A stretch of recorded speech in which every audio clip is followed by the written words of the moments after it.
శుక్లాంబరధరం విష్ణుం శశివర్ణం చతుర్భుజం ప్రసన్నవదనం ధ్యాయేత్ సర్వవిఘ్నోపశాంతయే అగజానన పద్మార్కం గజానన మహార్నిశం అనేకదంతం భక్తానాం ఏకదంతం ఉపాస్మహే. నేను మీ వడ్రే వాదినారాయణరావు, యాది అస్ట్రాలజీ. ఇప్పుడు మనం సెప్టెంబర్ 1 తారీఖు నుంచి 30వ తారీఖు వరకు కూడా 12 రాసుల వాళ్ళకి ఈ సెప్టెంబర్ నెలలో ఎలా ఉండబోతుందో తెలుసుకుందాం. మీ జాతకాలు తెలుసుకోవాలనుకుంటే 7075389589 కాల్ చేస్తే నేనే స్వయంగా లిఫ్ట్ చేసి మీతో మాట్లాడతా. మీనరాశి వాళ్ళకి సెప్టెంబర్ నెలలో మంచి ఫలితాలు ఉన్నాయి. ముఖ్యంగా మీ రాశిలోనే రాహుతో కలిసినటువంటి చంద్రుడు పంచమాధిపతి. సో ఈ నెల 15వ తారీఖు అంటే 18, 19 అనుకుందామండి, చంద్రుడు కలుస్తున్నాడు. చంద్రమంగళ యోగం అంటే చంద్రమంగళం కాదు, చంద్రుడితో కలిసిన రాహు మంచిదే. అంటే శుభ ఫలితాలు రాహు వేయిస్తాడు. అంటే మీరు అనుకున్న పనులు అనుకున్నట్టుగా జరగడము, చిరాకులు కోపాలు అవన్నీ పక్కకు పెట్టి అనుకున్న పనులు అనుకున్నట్టుగా జరగడానికి అవకాశాలు ఎక్కువ ఉంది. కాకపోతే మీ కుటుంబంలో చిన్న చిన్న ఇబ్బందులు, ప్రాబ్లమ్స్ క్రియేట్ అవుతాయి. శని ద్వితీయ భావం చూడడం వల్ల చిన్న చిన్న ప్రాబ్లమ్స్ జరగడానికి అవకాశం ఉంది. విదేశీ పర్యటన కూడా చేస్తారు. ఎందుకు చేస్తారు అంటే సెకండ్ హౌస్ లార్డ్ కుజుడు 4th భావంలో ఉంటే విదేశీ పర్యటన చేస్తారు. మీ రాశి వాళ్ళకి కుజుడు మిథున రాశిలో ఉన్నాడు. మిథున రాశిలో ఉండడము విదేశీ పర్యటన, సెకండ్ హౌస్ లార్డ్ 4th భావంలో ఉండడం విదేశీ పర్యటన. ఖచ్చితంగా మీ రాశి వాళ్ళు విదేశాల్లో ఉంటారు, విదేశాలకు వెళ్తున్నారు కూడా, అందులో డౌట్ లేదు. అంత సరే పక్క పెడదామండి. ధనం విషయంలో కొద్దిగా ఇబ్బంది పడతారండి, కుటుంబంలో చిన్న చిన్న ప్రాబ్లమ్స్ వస్తాయి. అయినప్పటికీ కూడా గురుడు 3rd భావంలో ఉండడం వల్ల, చంద్రుడితో కలిసి ఉండడం వల్ల గజకేసరి యోగం ఏర్పడింది. 23, 24 తారీఖుల్లో అద్భుతమైన ఫలితాలు ఉన్నాయి. మీ తమ్ముడికి చాలా బాగుంటుందండి, మీకు బాగుంటుంది. కొత్త కొత్త ఆలోచనలు వస్తాయి, ఆభరణాలు కొనుక్కుంటారు, ప్రయాణాలు చేస్తారు. మీ యొక్క ఆలోచనల్ని కార్యరూపంలో దాలుస్తారండి, అది సక్సెస్ అవుతారు. అద్భుతమైన ఫలితాలు, మంచి మంచి ఆలోచనలు వస్తుంటాయి. అది ఎదుటి వాళ్ళు చెప్తూ ఉంటారు. అద్భుతమైన మంచి ఫలితాలు ఉంటాయి, సందేహమే లేదు. కుజుడు 4th భావంలో కరెక్టా కాదు, కానీ మంగళయోగంలో ఉన్నాడే. మరి 25, 26 తారీఖుల చంద్రమంగళ యోగం బాగుంది కదా. పైగా కుజస్తంభన ఉంది కదండి మీకు.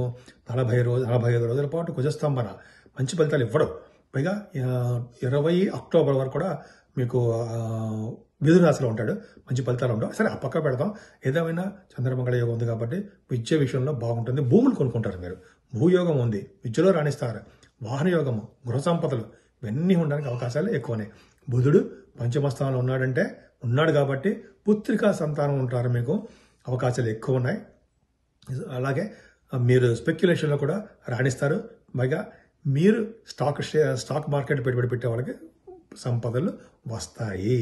అంతేకాదండి, 6వ భావంలో రవితో కలిసిన బుధుడు అంటే కదా, 4వ భావాధిపతి 6వ భావంలో యోగిస్తాడని చెప్పాం కదా. బుధుడు ఖచ్చితంగా యోగిస్తాడు, మొదటి యోగం కాదు కానీ 6వ భావాధిపతి కూడా 6వ భావంలో ఉండడం వలన రాజకీయ నాయకులకు చాలా బాగుంటుందండి.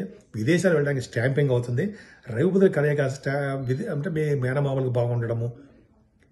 ముఖ్యంగా మీకు ఎగ్జామ్స్ రాస్తున్న వాళ్ళకి, అంటే సివిల్ సర్వీసెస్ కానీ గవర్నమెంట్ గ్రూప్స్ రాస్తారు సార్, వాటికి కానీ మీరు ఏ ఎగ్జామ్స్ రాసినా ఆ ఎగ్జామ్స్లో మీరు విజయం సాధించడానికి అవకాశం ఉంది. రవి 6వ భావంలో ఉన్నాడంటే స్టాంపింగ్, విదేశాలు వెళ్ళడానికి స్టాంపింగ్ అయిపోతుంటాయి. తర్వాత మీకు ఇంకా అంటే కొంతమందికి H1B వీసా అనేది అంటాం కదా, ఆ వీసా స్టాంపింగ్ కూడా అవుతుంది, రావడానికి అవకాశాలు ఎక్కువ ఉన్నాయి. 6వ భావంలో రవి బుధులు చాలా మంచివాళ్ళు.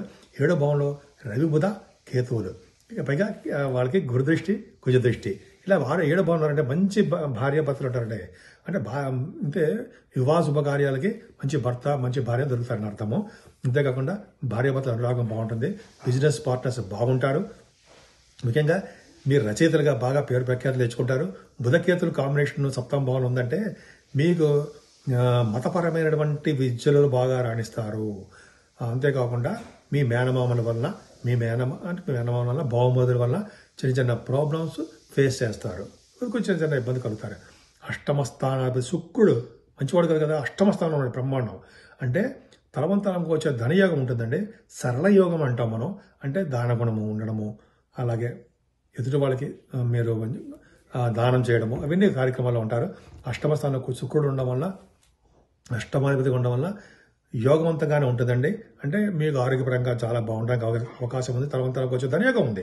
భాగ్యస్థానాన్ని గురుడు చూస్తాడు, భాగ్యాధిపతి 4th భావంలో ఉన్నాడు కదా కుజుడు. మీ భాగ్యస్థానం పెరుగుతుంది. అంటే మీరు విదేశాలు వెళ్ళడము, హైయర్ ఎడ్యుకేషన్ రావడము, మీ వ్యాపారాలు, రియల్ ఎస్టేట్ రంగము, సాఫ్ట్వేర్ రంగం, మీరు ఏ వ్యాపారం చేసినా ఆ వ్యాపార అభివృద్ధి కలుగుతూనే ఉంటుంది. అందులో సందేహం లేదండి. ముఖ్యంగా మీరు విదేశాలకు వెళ్ళడము, అంతేకాకుండా తీర్థయాత్ర చేయడానికి కూడా మీలో కొంతమంది అవకాశాలు, గంగా స్నానాలు చేస్తారు కూడా. దశమస్థానానికి కుజదృష్టి ఉంది కాబట్టి మీకు ఉద్యోగస్తులకి చాలా బాగుంటుంది. ముఖ్యంగా రియల్ ఎస్టేట్ రంగంలోనూ, సాఫ్ట్వేర్ రంగంలో ఉద్యోగాలు చేసే వాళ్ళకి చాలా బాగుంటుంది, అందులో డౌటే లేదు. ఈ అద్భుతమైన ఫలితాలు ఉంటాయండి. మీరు ఏ ఉద్యోగం చేసినా సరే ఆ ఉద్యోగ భద్రత ఉంటుంది.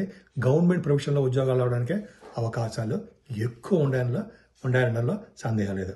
పైగా లాభస్థానం గురుడు చూస్తారు కదండి. మీ అన్నయ్య గారికి చాలా బాగుండము, అలాగే మీకు రావాల్సిన సంపదలు రావడము, భాగ్యానికి గురుదృష్టి ఉంది, లాభస్థానానికి గురుదృష్టి ఉంది. సంపదలు మీకు వస్తాయి. అంటే మీరు ఎట్లా అంటే మీరు బిజినెస్ పరంగానో, లేకపోతే మీరు రావాల్సిన బాకీలు మొండి బాకీలు కానీ పార్టీ పరంగానో ఏదో విధంగా మీకు ధన సంపాదన వస్తుంది. సినిమా రంగంలో ఉన్న వాళ్ళకి, టెలివిజన్ రంగంలో ఉన్న వాళ్ళకి మంచి సంపాదనలు ఉంటాయి అన్నది సందేహం లేదు. చిన్న ప్రాబ్లం ఏంటి అంటే ఏలినడిసిన ప్రభావం ఉంది కాబట్టి కొద్దిగా మీరు జాగ్రత్త తీసుకోండి. శని సంబంధించిన పూజలు చేసుకోండి, అద్భుతమైన ఫలితాలు ఉంటాయి. ముఖ్యంగా అమ్మవారిని పూజించండి, మంచి శుభ ఫలితాలు ఎక్కువగా పొందుతారు. ఈ సెప్టెంబర్ నెలలో మనకి వినాయక చవితి వస్తుంది 7వ తారీఖుని. కొన్ని కంట్రీస్లో, అమెరికా వంటి దేశాల్లో 6వ తారీఖున వస్తుంది. ఇండియాలో 7వ తారీఖుని శనివారం నాడు చేసుకుంటాము. వినాయకుడిని పూజించడము, ఆరాధించడము, అలాగే సమంతకమణి కథ చదివిన తర్వాత అక్షంతలు కూడా తల మీద వేసుకోవడం వలన ఆ రోజుని మీకు తెలిసిందే ఉందండి, చంద్రుని చూడడం వలన వచ్చే దోషము, నీలాపనిందలు అన్నీ తొలగిపోతాయి అని శ్రీకృష్ణ భగవానుడే మనకి ఈ కథలో కూడా చెప్పారు ఆయన. సో మనం తప్పకుండా చేద్దాము, వినాయకుడిని ఆరాధన చేసుకుందాము. అలాగే 9వ తారీఖుని స్కంద షష్ఠి, సూర్య షష్ఠి అని వస్తుందండి. అంటే సూర్య షష్ఠి అంటే సూర్య భగవానుడికి ఇష్టమైన రోజు ఆ రోజు. అంతేకాకుండా సుబ్రహ్మణ్య స్వామి, వీరిద్దరిని పూజించడం వలన చాలా మంచి ఫలితాలు ఉంటాయి. అన్ని రాసుల వాళ్ళు కూడా ఈ పూజించాలి. ముఖ్యంగా సూర్య భగవాన్ ఆరాధన చాలా చాలా మంచిదండి. అది అద్భుతమైన ఫలితాలు మనకి తప్పకుండా ఉంటాయన్నమాట. సూర్య భగవాన్ని ఆరాధించడము, ఆ రోజు మనకి సూర్య భగవానుడికి ఆదిత్య హృదయం చేయడం వల్ల కూడా చాలా మంచి ఫలితాలు ఉంటాయి. ఆదిత్య హృదయం సూర్య భగవానుడు నమస్కార పీరియడ్ కదండి, ఆయన నమస్కారం చేయడం వల్ల మంచి ఫలితాలు ఉంటాయి. అంతేకాకుండా చక్కటి ఆరోగ్యాన్ని, ఐశ్వర్యాన్ని ప్రసాదించేవాడు సూర్య భగవానుడు మాత్రమే అంటే సూర్య భగవానుడు ఇస్తాడండి. అంతేకాకుండా సుబ్రహ్మణ్య స్వామి ఆరాధన చేయడం వల్ల ఈ రోజు కూడా అంటే సుబ్రహ్మణ్య స్వామిని అలాగే సేమ్ సూర్య భగవాన్ ఆరాధన చేయడం వల్ల చాలా మంచిది. ముఖ్యంగా సుబ్రహ్మణ్య స్వామి ఆరాధన ఏంటంటే ఆయనని ఆరాధించడం వల్ల, అంటే కళ్యాణం చేయించడం కానీ, లేకపోతే సుబ్రహ్మణ్య స్వామికి పూజలు చేయించడం కానీ, పుట్టలో పాలు పోయడం కానీ, ఇవన్నీ ఉంటాయి కదా.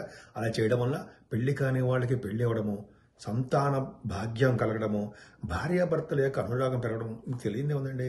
సుబ్రహ్మణ్య స్వామి ఆరాధన చేస్తే ఎంతో అద్భుతమైన ఫలితాలు ఉంటాయని ఒకే రోజు రావడం సూర్య భగవానుడిది, అలాగే మన సుబ్రహ్మణ్య స్వామి షష్ఠి రావడం చాలా అద్భుతం అండి. ఈరోజు వీలుంటే ఉపవాసం ఉండండి. ఉపవాసం అంటే పొద్దున టిఫిన్ చేయొచ్చు, భోజనం చేయొచ్చు, రాత్రికి మాత్రం భోజనం చేయకుండా పిండి పులిహారం ఏదో చేసి తింటే చాలా మంచి ఫలితాలు వస్తాయి.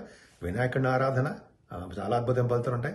సూర్య షష్ఠి, స్కంద షష్ఠి అద్భుతమైన ఫలితాలు. అలాగే ఈ నెల 18వ తారీఖున అంటే మహాలయ పక్షాలు వస్తున్నాయి. మహాలయ పక్షాలు చాలా పవర్ఫుల్ కదా. అంటే పితృదేవతల్ని మనకి చాలా సంతృప్తి పరిచే రోజు అనమాట. మనం అంటే అందరూ కాదండి, తల్లిదండ్రులు లేని వాళ్ళు చేస్తారు ఇదంతా కూడా.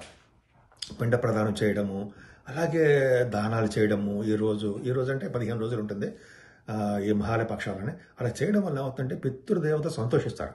ఈ సంతోషించడం వల్ల ఏమవుతుందంటే మనకి వంశం వృద్ధి అవుతుందండి. గోత్రం వృద్ధి అవ్వడము, వంశ వృద్ధి అవ్వడం ఉంటాం కదా, ఈ వృద్ధి అవుతుంటుంది. దానాలు, పండితులకి దానాలు ఇవ్వడము, బట్టలు సమర్పించడం వల్ల అద్భుతమైన ఫలితాలు ఉంటాయండి. అందుకని చూడండి, ఈ నెల మొత్తం కూడా మన పెద్దల్ని ఆరాధించాలని చెప్పి నెల మొత్తం కూడా పెట్టారు. అందుకని పెళ్ళిళ్ళు అవి చెయ్యం కదా, కార్యక్రమాలు శుభకార్యాలు చెయ్యం నెల మొత్తం కూడా. కాబట్టి మనం ఈ మహాలయ పక్షాల్లో పితృదేవతలను పూజించి తర్పణాలు, దానాలు, పిండ ప్రదానాలు ఉంటాయి కదా. తల్లిదండ్రులు లేనివాడు నేను చెప్పేది ఎవరో ఒకరు ఉన్నవాళ్ళకి చేస్తే మంచిది. మరీ ముఖ్యంగా అంటే వినాయకుడిని, సుబ్రహ్మణ్య స్వామిని, సూర్య భగవాన్ని ఆరాధన చేయడం వల్ల ఈ 12 రాసుల వాళ్ళకి ఎవరైనా చేయొచ్చండి. చేయడం వల్ల అద్భుతం ఫలితాలు, మంచి ఫలితాలు, శుభ ఫలితాలు వస్తాయి. చక్కటి ఆరోగ్యవంతంగాను, ఐశ్వర్యవంతంగాను, ఎటువంటి కోర్టు కేసులు కానీ ఎటువంటి ప్రాబ్లమ్స్ లేకుండా మనశ్శాంతిగా, ఆనందంగా ఉండేట్టుగా మీరు ఉండాలని ఆ సూర్య భగవాన్ని నేను మనస్ఫూర్తిగా కోరుకుంటున్నాను.